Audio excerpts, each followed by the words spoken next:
Several students titrate 25 centimeters cubed of the same solution of sodium hydroxide, NaOH aqueous, with hydrochloric acid, HCl aqueous.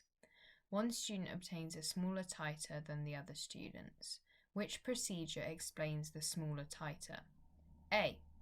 The burette readings are taken from the top of the meniscus instead of the bottom of the meniscus. B.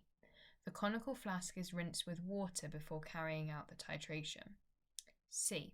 An air bubble is released from the jet of the burette during the titration. D. The pipette is rinsed with water before filling with NaOH.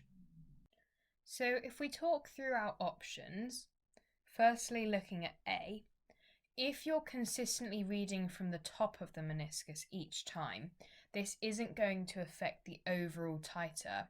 It's just going to have no change because you'll still be having the same difference, but the numbers of each bit will be different, but the actual titer won't change.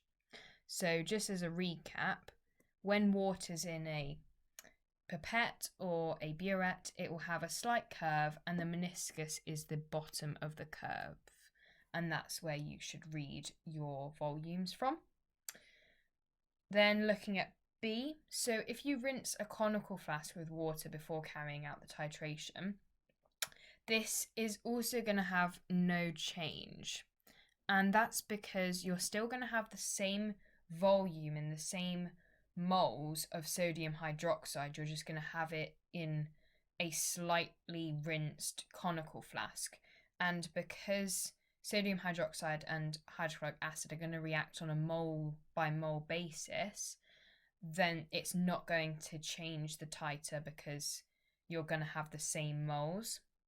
Whereas if we look at D, when you rinse with water before filling with NaOH, that's actually diluting the number of moles of NaOH there are.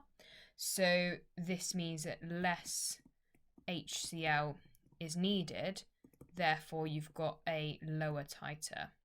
So the answer is D, but if we just look at C to get completion, if you have an air bubble released from your burette during the titration, this is going to mean that your titer is going to be bigger, because as you're getting the same gap, if you've got a big air bubble that's released, you're going to still keep adding more acid because you still need to neutralize the sodium hydroxide, but part of your volume would have been this huge air bubble, which is going to mean that your titer is going to be bigger.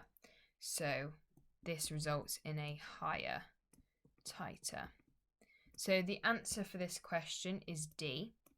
And to get the mark for this question, you need to write D in the answer box provided.